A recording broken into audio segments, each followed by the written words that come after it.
push to bring students back to the classroom in the midst of a pandemic. Our students first, and then staff right behind our students. That's our number one priority, is safety. All across the tri-state, each school district is blanketed in a coat of uncertainty as to what the fall will bring. My recommendation to schools is, look at different options. But as we know, these options are not one size fits all. The ongoing debate, virtual versus in person, the clock is ticking to put those final plans in place.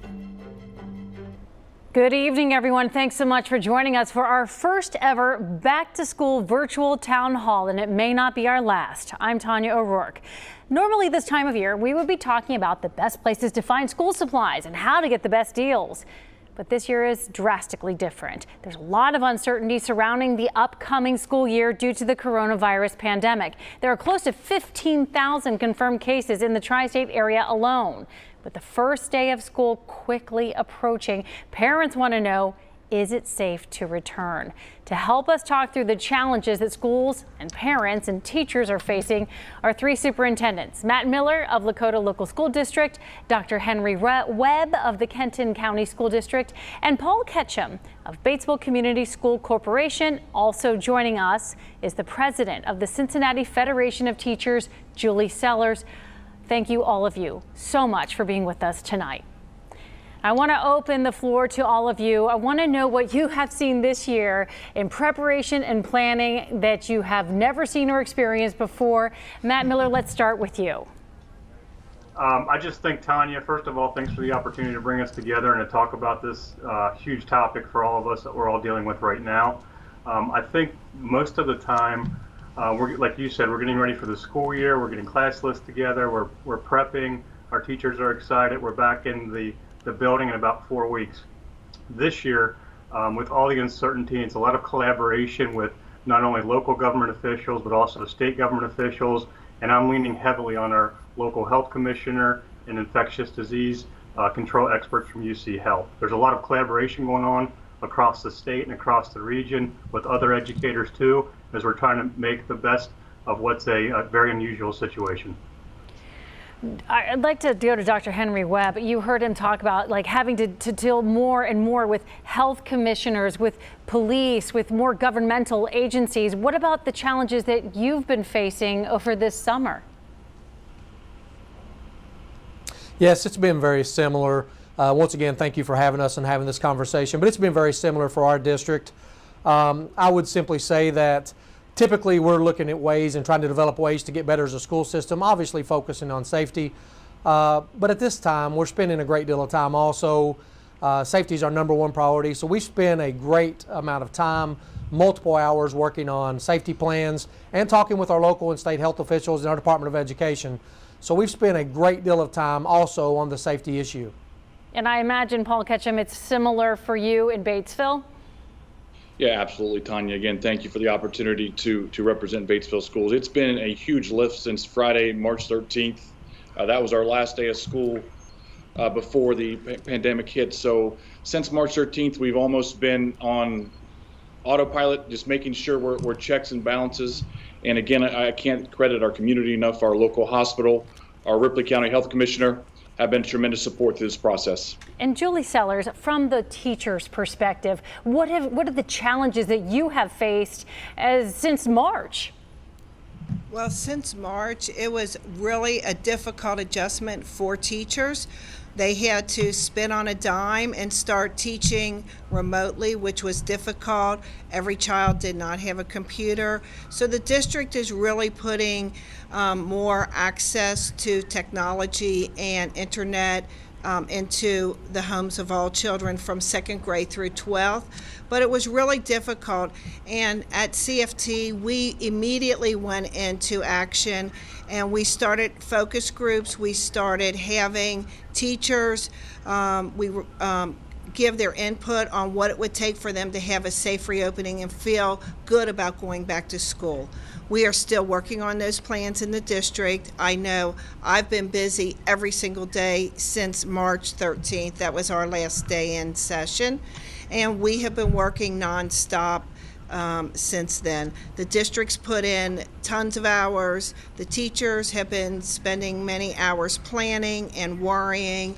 And as they are watching the county's level ratings, their anxiety is growing for how they're going to go back to school and make sure that it is safe not only for the students but also for themselves and their families.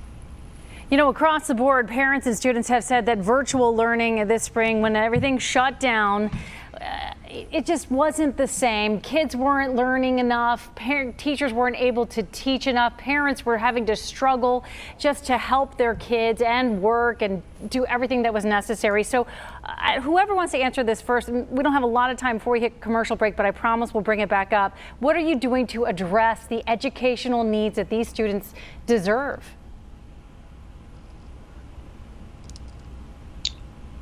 Well, I'll step in and just say. This is Henry Webb with Kenton. Go ahead, Henry. Sorry about that, guys. I should have been specific. Henry, go ahead. Well, this is Henry Webb with Kenton. Yeah, this is Henry Webb with Kenton County. And I will tell you, we learned a great deal as we all adjusted instruction overnight back in the spring. So we have went to work in our plan to make sure that we work to have a systemic approach to formats for all parents, to have some consistency. To also provide additional technology, to provide ways for parents to have more connectivity at home. And frankly, we're working very hard to give our parents options to be in person, have instruction real time via technology, or choose the virtual model. So we're working hard on options and making sure everybody has connectivity and devices, something we were not able to do in the spring because it happened so quickly. Yes, so there's going to be so much different for the fall, and I look forward to talking more about that question and what's going to be different in the fall. Thank you so much. Coming up, folks, we're going to address what is keeping teachers up at night as they begin to return to school. What are their top concerns? Plus, bus safety.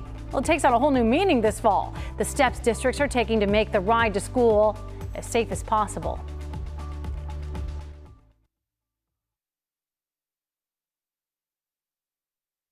Schools are being forced to adapt nearly every aspect of education to deal with the coronavirus pandemic.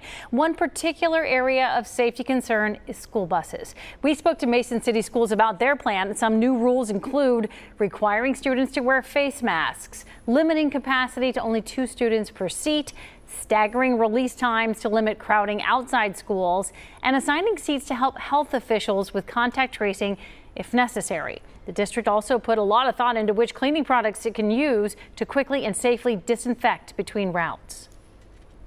We're on a very tight schedule as far as getting the students to and from, so we had to look at those options, and that as well as kind of keeping up with all the changes that were occurring on a daily basis in regards to the guidelines and stuff coming through the state and through the county. The staff will use a disinfecting spray to thoroughly clean all buses at the end of each day. So let me ask Matt Miller, because Lakota school system is just vast and wide. How in the world are you going to deal with busing? This seems to me like a headache on top of many other headaches. Tanya, we've been getting our cues from the State Department and from the State Department of Transportation about that, what that looks like. Very similar to what that gentleman from Mason Schools was talking about. So we're going to have 2 students per seat as well with masks. We are requiring masks as well. And we know it won't be the same as the usual bus route, but our students will also be assigned to seats too. So those are the precautions that we're taking. We are thankful that our health commissioner worked with us on that to make sure that we could get 2 students on a bus. For a while there, schools in Ohio were looking at only being allowed to have 1 student per seat. And so that would have made it very challenging, very difficult for us. But now we're almost back to full capacity on our buses with 2 per seat with masks. And Mr. Ketchum, with just about 20 seconds left, is there anything different that you all are doing over in Batesville? You know, one item we're talking about is cohorting family members. Typically, students may sit on a bus based on grade level, but as we students enter our buses, siblings may walk to the back of the bus to not allow students to pass each other as often on the bus. So we're going to try some unique and innovative arrangements on the bus to keep family members together. Okay, well, so our conversation, as you can tell, there's plenty to talk about. Our conversation will continue after the break. We want to hear from you. So what are your biggest questions surrounding the upcoming school year?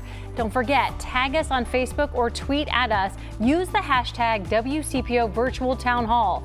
And starting at 8 o'clock, and I think this is very special, we're going to answer your questions live on your favorite streaming devices. That includes Roku, Amazon's Fire TV, so much more wherever you get us online. We'll be right back. We reached out to Cincinnati Public Schools, We Want You to Know, as well as a number of health officials to join us in tonight's discussion.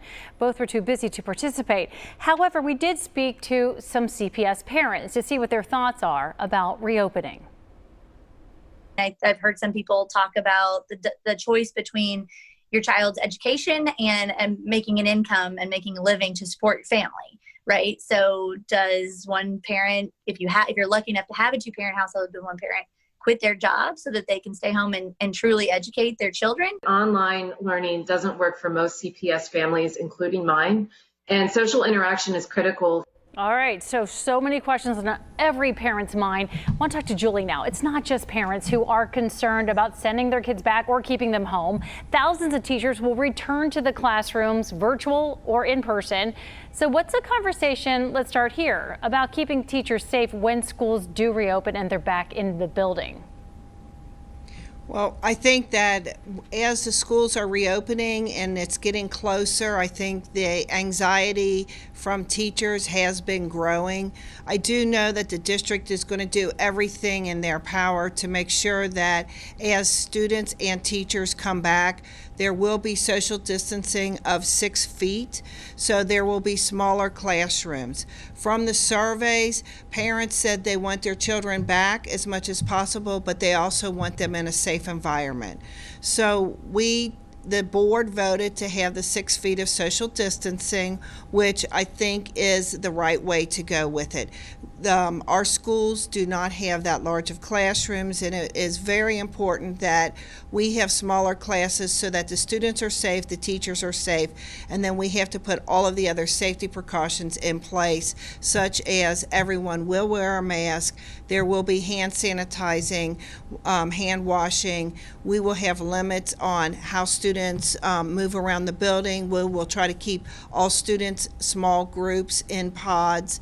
So it should be in a safe environment coming back. But I think as Hamilton County was moving from red to purple, people were worried about that. So the most important thing so that all children can go back to school is everyone must wear a mask. And we must start doing everything now as a society. Everyone in Hamilton County must be totally on board, because as long as cases are spiking in Hamilton County, there will be less children who will be able to go to school each day.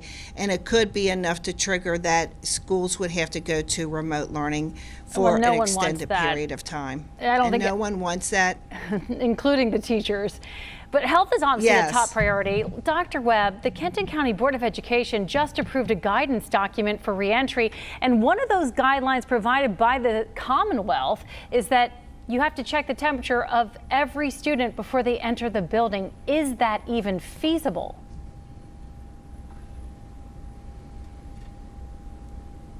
Obviously, there's a lot of challenging options for checking temperatures. However, we have the utmost confidence in our local schools to develop a systemic approach for students entering the building. So we will be able to check every temperature of students entering the building. It will be very difficult, and we know that, but it's something we're committed to doing. And once again, as your previous speaker just said, we're committed to safety of our staff and our students, so it's something that we are committed to doing. So I know that students or parents and guardians starting July 27th will get to choose from one of 4 plans that you all have put in place or have decided on, options A through D, that go from in-person to remote to some sort of, non-traditional instruction. So when you start thinking about that, if most people are choosing to come back into the building, will you have to do a staggered start to be able to even do these temperature checks? So once we get the results of the final survey from our parents, who has been very supportive We can't say enough about our parents and our community. We will then take that data, and if we need to adjust to some kind of rotational model so we can ensure social distancing in all of our classrooms, we will do that on the 31st, and we will communicate that to all of our stakeholders. Okay, and if I could get a quick yes or no, I'll start with you, Henry, since you're up. Are you going to require faculty and staff to have COVID-19 tests before they come back? No. You will not. Okay, and Matt Miller, will you all require that as well, at all? Not at this time, no. And Dr. Webb, how about in Kenton County? Will you all require that? I'm sorry, Mr. Ketchum, in Batesville, will that be a requirement for faculty and staff? It will not. We are similar to the other two districts. That will not be a prerequisite to start the school year. All right, folks, this is such a great conversation. I'm enjoying this, and I think we're all learning a lot. But as you can see, back to school is going to look different for everyone and certainly for each district. So coming up, each superintendent is going to lay out their plans for the year, what each of them had to take into consideration. We'll be right back.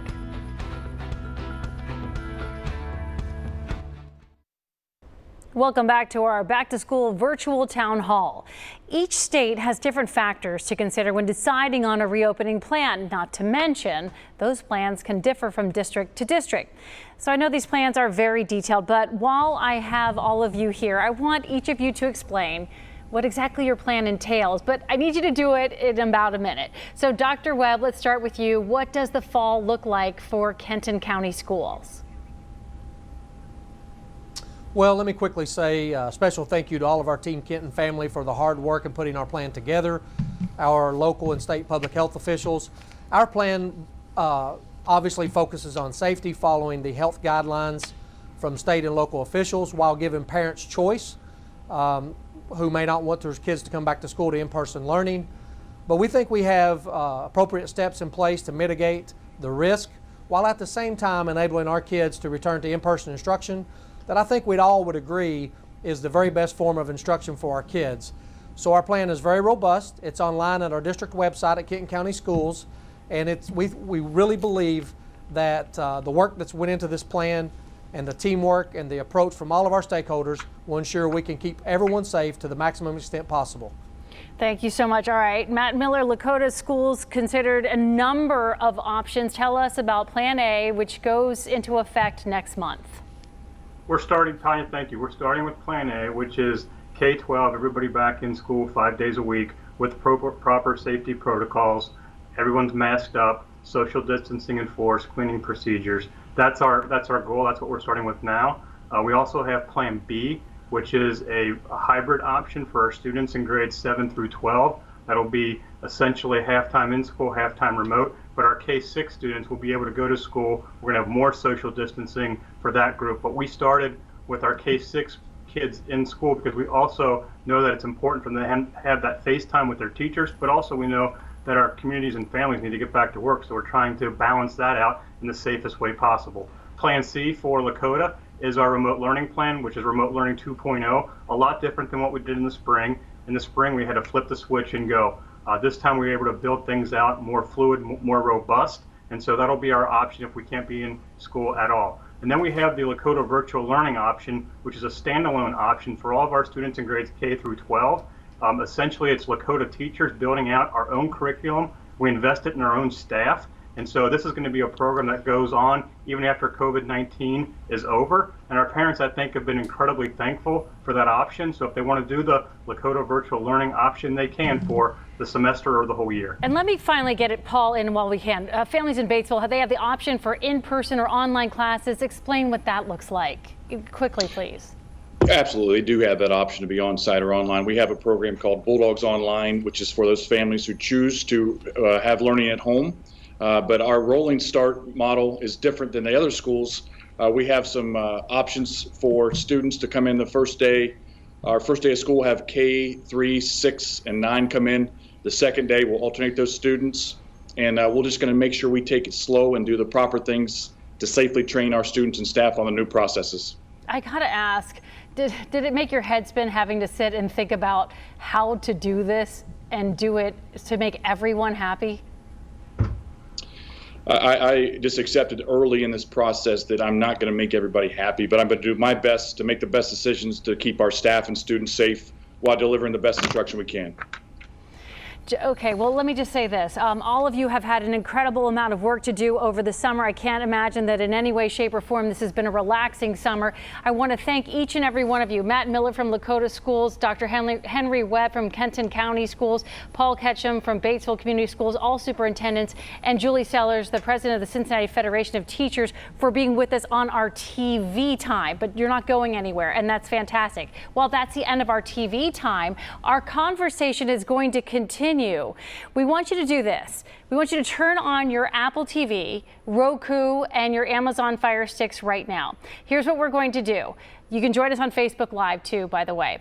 We're going to have another 30 minutes of uninterrupted discussions, no commercials whatsoever. We're going to talk about what this upcoming school year holds for everyone, for bus drivers, students, teachers, for staff, all of the support people that are having to deal with this, what grandma and grandpa are going to have to do, and how kids are going to have to go home and back to school, what online learning is going to look like. We want you to be part of that conversation with us. The hashtag is WCPO Virtual Town Hall. You can send that to us on Twitter, your questions, and we'll get as many of them answered. Thanks so much for being with us for our first virtual town hall for the school year. And we will be going to our online version now. Thanks for joining us.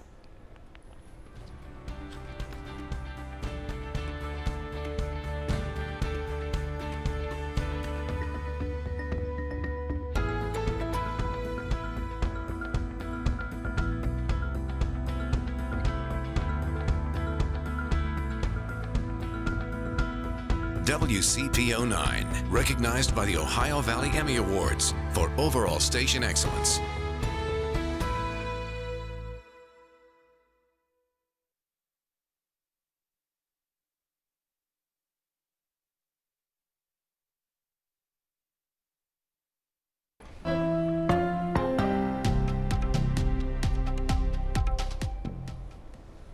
Okay, everyone, good evening, and thanks so much for joining us for our back to school virtual town hall. I'm Tanya O'Rourke. For the next 30 minutes, we will continue the conversations that we've just begun about what the fall will look like, and we're going to answer your questions about the upcoming school year. There are no interruptions here, no commercial breaks. So if you have questions, tweet us using the hashtag WCPO Virtual Town Hall. Now, for those of you just joining us, let's reintroduce our panel.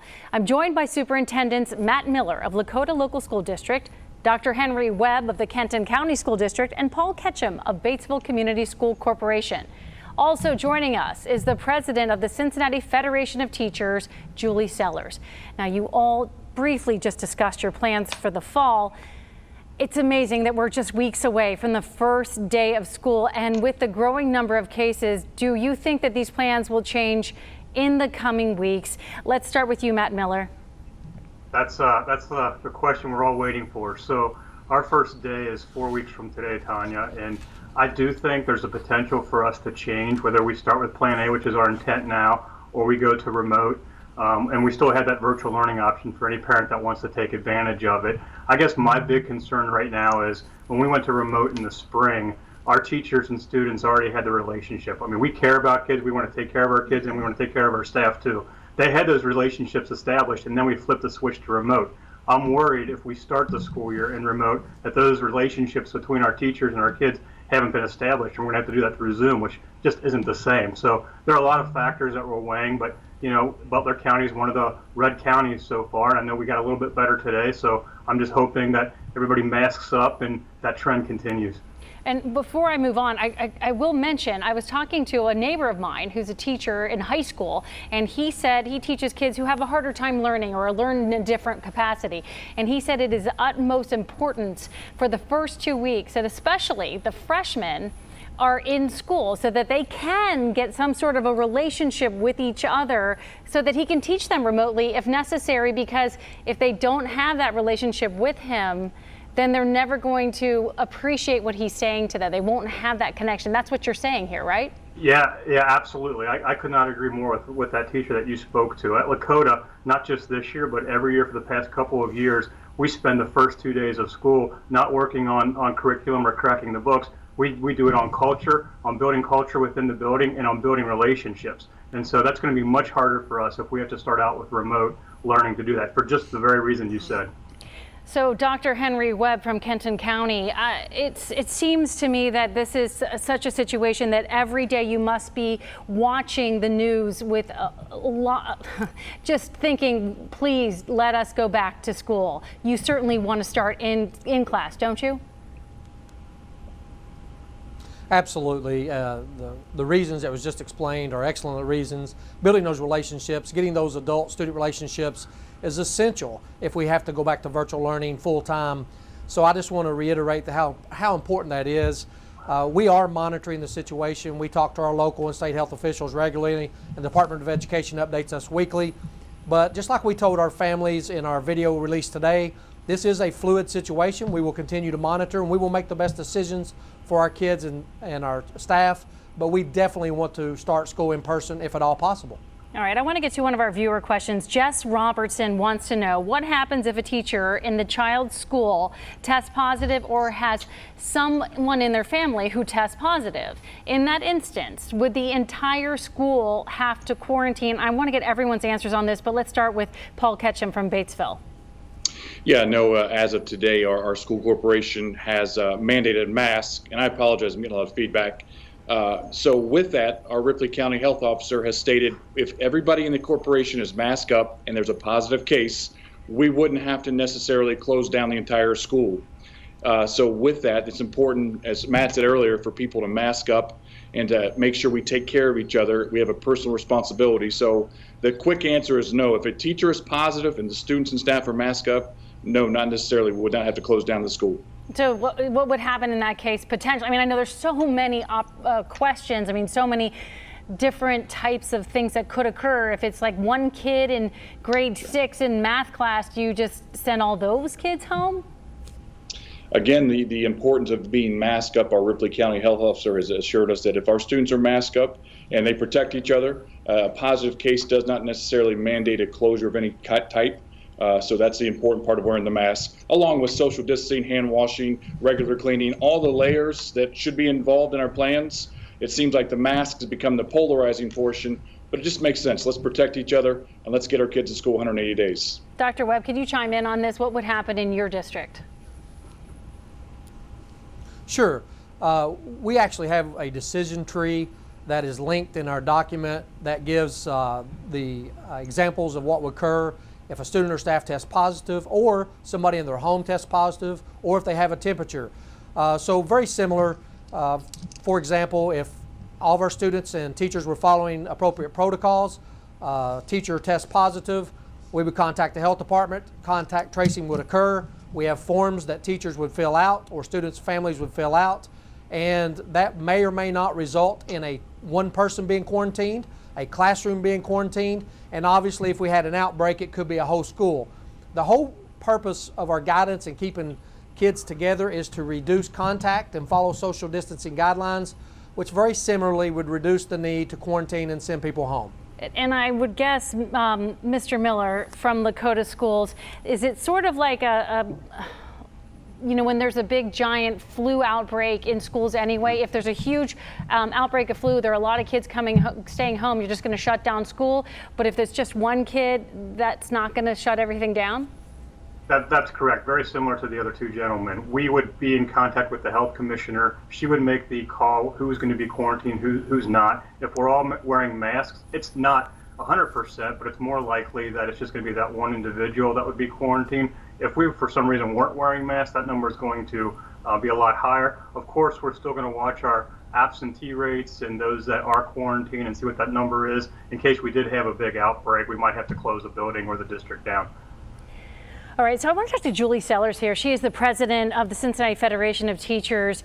What happens then to the teachers in this situation? So let's say there is a situation where people have to go home and quarantine for 14 days, and that includes the teacher. Maybe they have it, maybe they don't, but what does that mean for their vacation time, their sick time? Do they have to use that? How are they paid?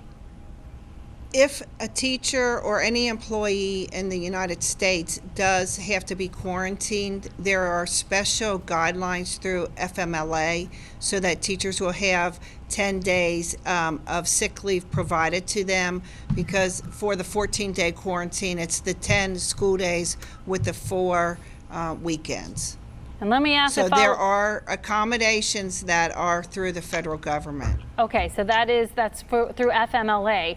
And then I would imagine right now you're going to beef up the ranks of substitute teachers as much as you can, but someone did send in a question to us asking, what about substitute teachers?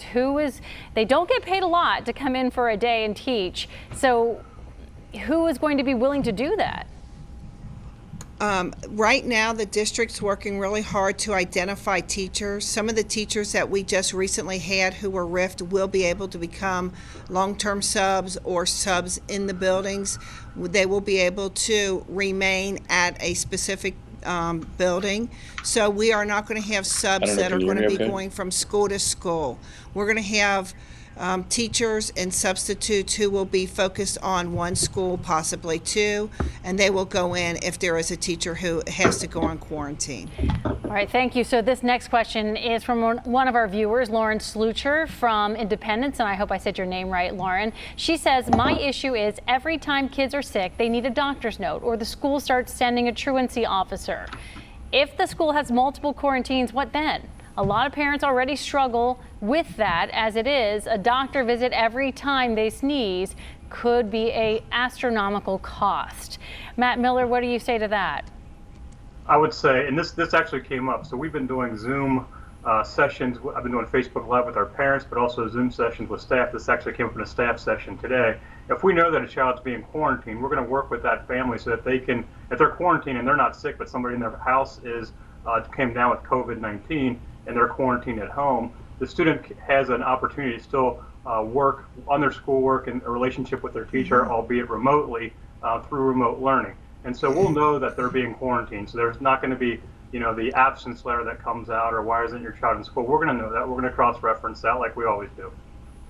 All right, so let me go to this next question. A parent wrote to us saying she is battling COVID-19 right now. Her question is actually directed to Dr. Henry Webb.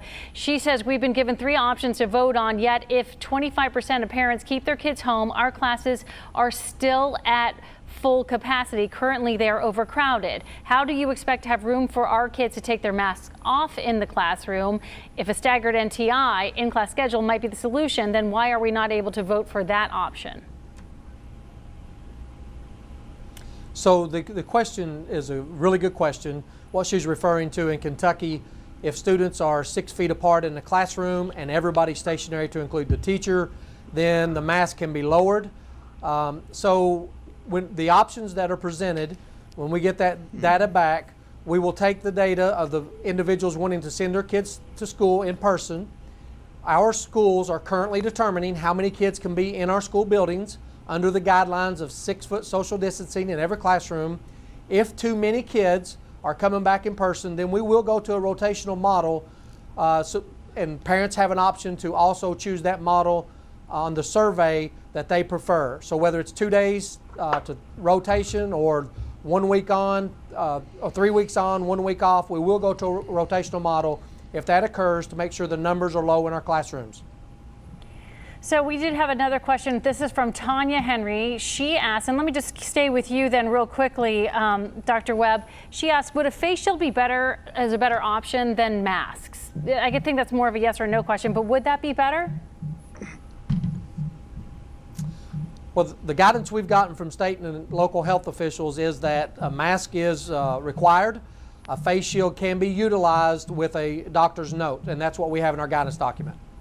All right, our next question then is for you, Paul. Mike Cameron says he lives in Batesville and he is wondering if teachers are expected to deliver 2 lessons, since some will return to class in person and some will have class online. Will they be required to do 2 different lessons? Yeah, great question from Michael. And the answer is no. We have the online option, which is a standalone from our on-site option. The only time there may be 2 options if a student is absent in a class, which has been typical pre-pandemic. So no, teachers will not be required to have 2 lessons. All right, and actually, I want to follow up on that. Again, talking to teachers around town, and one of them was saying that they feel like students, especially when you get to middle and high school, should be required, if they're the kids at home that week versus in class, if they're they should be required to tune in to, say, their algebra class at 9:10, just like there are other students who are in class. That way they're held accountable and they're learning the same thing at the same time with the teacher. Is that something that any of you considered or are doing? I'll stay on that question. Well, So, this is so Henry our Webb teachers. with Kenton County. I'm sorry, Matt, what were you, I think Matt, you started responding first. No, I can Yeah. though. That's one of the things that we're talking about or considering, but that's really hard to do too in that kind of format, because you would essentially have 25 screens and one teacher. I mean, it's possible, but I think we have other and better plans through our virtual learning options that we have built out at Lakota. Was it Paul then that I stepped all over there? Did you have an answer for that? I did, Tanya. That's okay. So No, our teachers do an outstanding job in tech integration, and their lesson plans would include contingencies when students were absent. There's a flipped classroom. Teachers can send videos, but again, we wouldn't require teachers to create 2 lesson plans. That just wouldn't be feasible. And then Dr. Webb, what about you? Yeah, so that is our primary model, that students who are online would be attending class real time. One of the things that's been discussed tonight, and we've heard from our parents in the spring, we want to make sure that virtual learning is as meaningful as possible. We want our students to be subjected to real-time content as much as possible.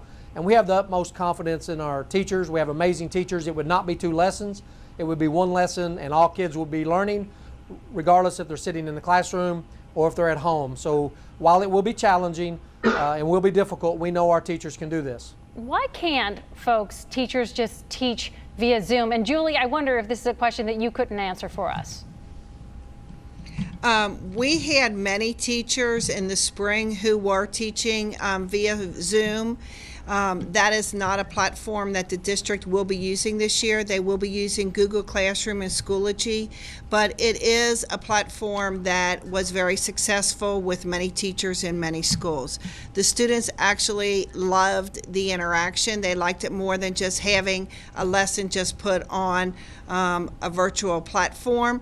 They like the interaction, and the kids like seeing each other through that platform. Dr. Webb, did you have that same experience with your teachers? Would you want them to teach just on Zoom? No, so the platform, once again, I spoke to this earlier, we're moving to a consistent platform across our district, which is also Google Classroom. Once again, one of the things we heard from our parents was, if you had 2 or 3 kids at home, sometimes the inconsistent platforms caused a lot of problems at home. So we are going to that same model here in Kenton County. I did want to address something with Mr. Miller, Matt Miller, specifically in Lakota, and if I'm getting any of this wrong, please correct me, but we had one parent asking us that they feel a little boxed in, that they have to pick virtual or in class, especially for some of the younger kids, and that they, if you pick virtual, you have to stick with for the first semester. Why are you doing that? That's a really good question. We still have internal conversations about that. Our deadline has been July 20th, and essentially that's because of the staffing that we would have to do, not just with the in-person, but also the virtual learning option. So in Lakota, we have almost 17,000 students. We're up to 1,500 who have already picked the virtual learning option. We've had 3 different Zoom meetings, but essentially it's a staffing issue. We're not trying to box anybody in per se, and I get why they think that or why they're saying that.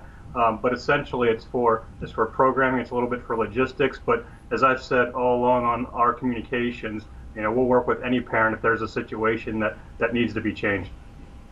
I do want to, this is a question from one of our viewers. Her name is Amanda Rollins, and she is asking, how are kids who don't have internet options supposed to get a virtual education? I mean, and we've heard this a lot in Cincinnati public school system as well, that they're trying to partner with some business communities, business partners who can get high-speed internet into homes that don't have that, so that students can learn from home. They're giving kids laptops or iPads and that kind of thing. So Paul Ketchum, how are kids who don't have internet options going to get that virtual education?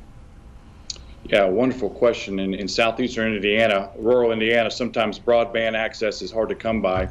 So we have to be creative. And again, this situation is so complex, there's not one answer for every student. Our communication would be, we'll work with that student, that family. But again, we want to be on site for those reasons, to overcome those barriers. Dr. Webb, are you doing anything in Kenton County to make sure that parents have high-speed internet? We are. in our guidance document, we ask parents who choose the virtual or the at-home real-time learning model to contact our district technology coordinator if you do not have good connectivity. Obviously, our schools are loaning devices to students, and we are looking at purchasing hotspots for families who do not have good, strong connectivity at home. And our staff. Some of our staff do not have good connectivity as well. Yes, that's true. You know, Julie Sellers, some teachers were telling me that they were really struggling, especially in the spring. And I know, hey, no fault to anyone. Everyone had to shove it and shove everything they were doing into a box and go out of the building and start from home. And so, but they were having problems with this as well. Teachers having to teach kids who don't have high-speed internet. They don't even know how to reach some of these kids, or they don't have the high-speed internet that is necessary for them to work from home. How are you helping teachers through this process? Well, the district is working with several businesses within Cincinnati's limit. They are providing one-on-one devices for all children from 2nd grade through 12th grade, and they are going to provide internet service for families who currently do not have it. This is a large undertaking, but they are going to make sure teachers have what they need and students have what they need for when we do have to do remote teaching. We will be able to turn on a dime and go from in class to fully online as necessary based on the ratings. So a lot of folks are saying that they feel that children are disproportionately being punished more by the virus, by the quarantining, in that kids don't get this virus as badly as older adults do.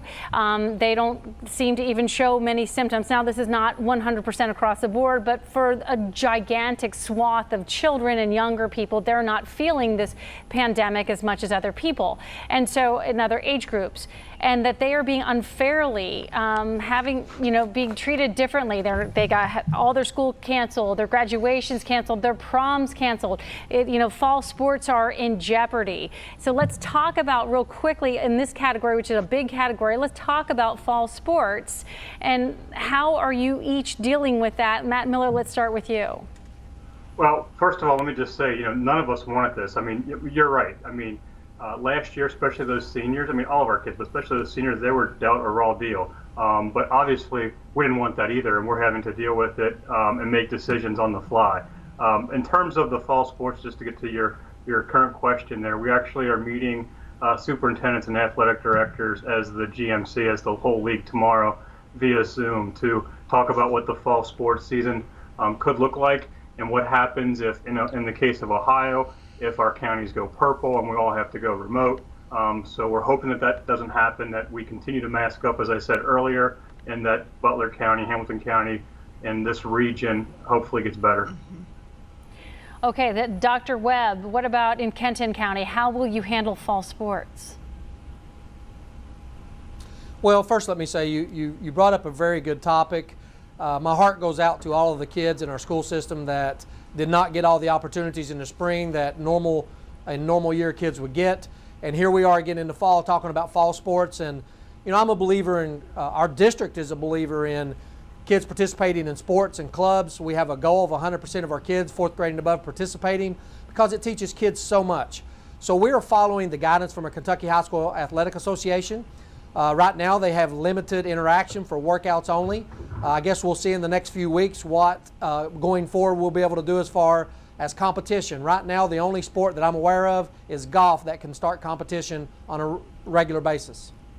And then to Mr. Ketchum, in Batesville, how are you handling fall sports?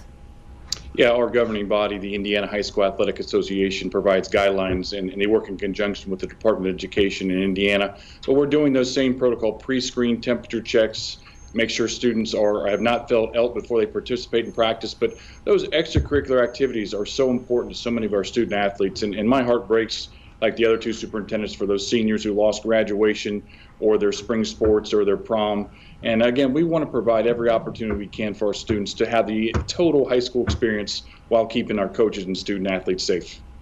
So one parent wrote in asking, what about that single parent, single mom, single dad, and the child gets you know, if the school either gets canceled, they have to go to virtual. How in the world are parents going to, a lot of parents did not enjoy the process of teaching their children from home, plus they're having to work. Maybe they have to work outside the home. Maybe they have work inside the home that just requires their attention as much as their children. So are you providing any help to the parents? Any like seminars on how to deal with this? Any sort of, I know there may not be financial help, but is there any help for parents? Matt Miller. Sure. So Tanya, first of all, if we go with Plan A, that won't be as much of a concern because they'll be in school. Plan B for the youngest students, they will be in school, and so I think that helps a little bit to your question. We know that that's an issue for some of our parents, even two-parent homes. That's an issue as well. So we're very cognizant of that. One of the benefits that we have in Lakota is that we have a parent liaison at each one of our buildings that works with families finding solutions, whether it's a school solution or a community agency solution. So those resources are there. Can we take care of 100% of those? Probably not, but we do have people on staff that will work with families in situations like this. And Paul Ketchum in Batesville, that sounds like a fantastic thing that Lakota is able to have. Is there someone like that in your district to be able to help and work with families that might need the help? No, I'm smiling because Matt talked about he had 17,000 students. We have about 2,100 students. We're a town about 6,000. We do have a counselor in each of our 4 buildings, and I would recommend that all of our parents make Plan B contingencies on daycare because as we learned in March, this could change overnight, and we have to pivot on a dime. But we would do as much as we could to support our parents. We take a lot of pride in our supporting our school families and making sure they have access to the resources they need. But full disclosure, we probably need to have Plan Bs for the single families or families who might rely on school for daycare. I want to ask a different question to Dr. Webb, which is this. A viewer just wrote in and asked this, with so many guidelines in place, is it even worth it to reopen? Well, that's a great question. There are a lot of guidelines, a lot of things that we all have to implement. But at the end of the day, I think if we can get our kids back to in-person learning, our team here in Kenton County is committed to getting our kids back to in-person learning.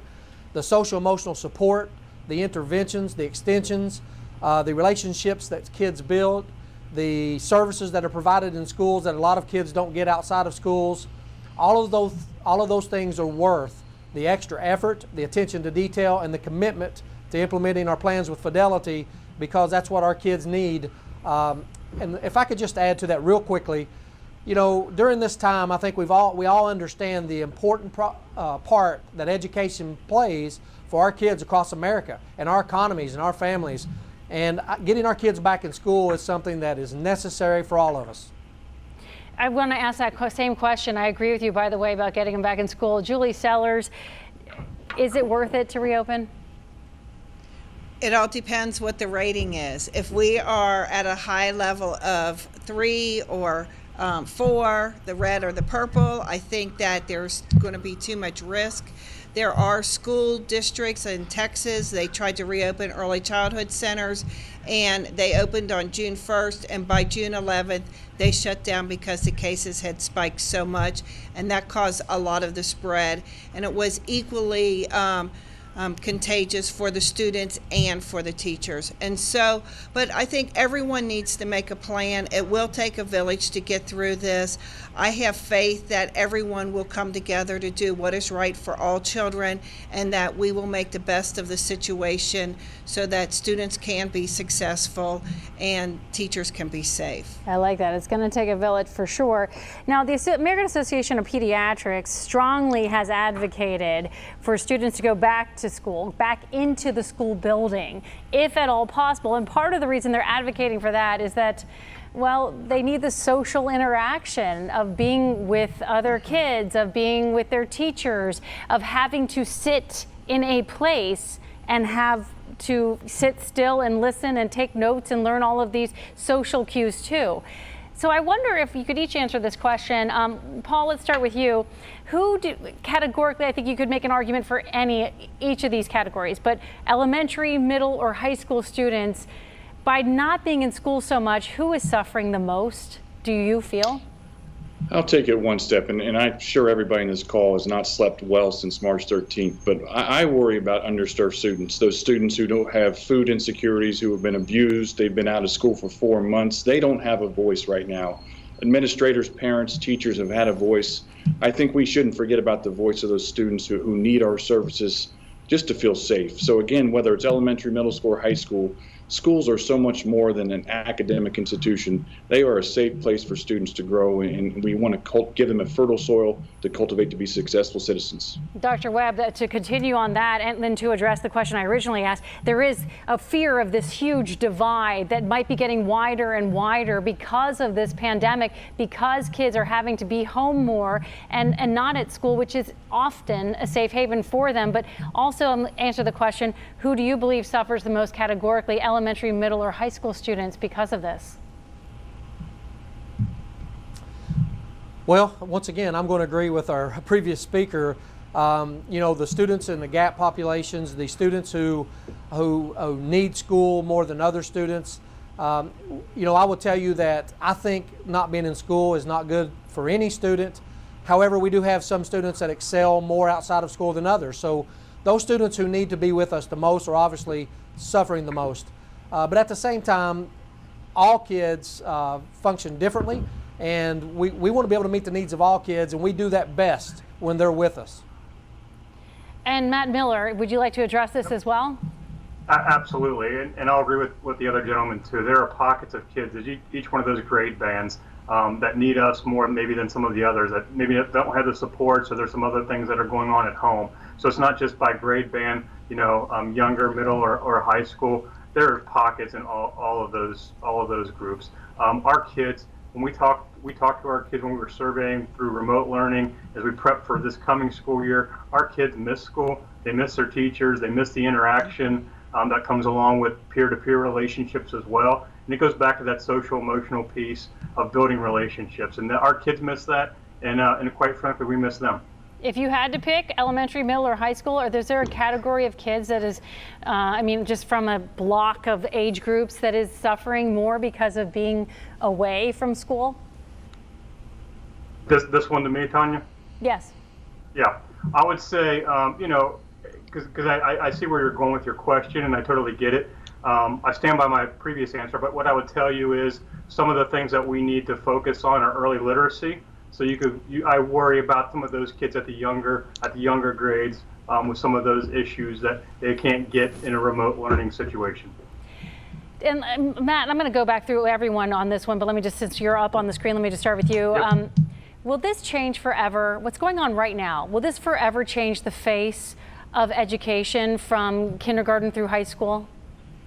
So that's a great question. So I've changed on this a little bit. I think in remote learning, when we were in March, April, and May, people were talking about, oh, this is a great opportunity for us in education to evolve. Well, most of us were evolving and innovating already. So I think there's sort of a change now where we want to get back to normal, whatever normal was, and then we can continue to grow, to elevate, to change. My fear is this epidemic goes on long term, and we are going to have long-reaching effects from this, and we're not going to get back to normal. We're not going to be doing the things that our kids need us to do for them. Julie Sellers, from a teacher's perspective, will this change the way we educate forever?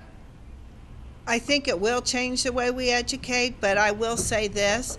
Teachers are really good with catching children up, and I think that there's so much pressure, but I think everybody will get through this. Children are very, very, very resilient.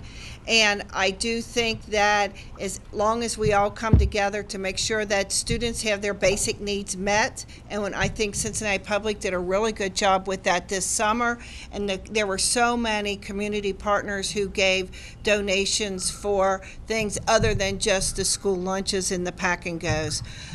We have students every week who come from who are refugees who did not have education in their own country, and they come here, and within a few years they're totally caught up. So kids are able to catch up.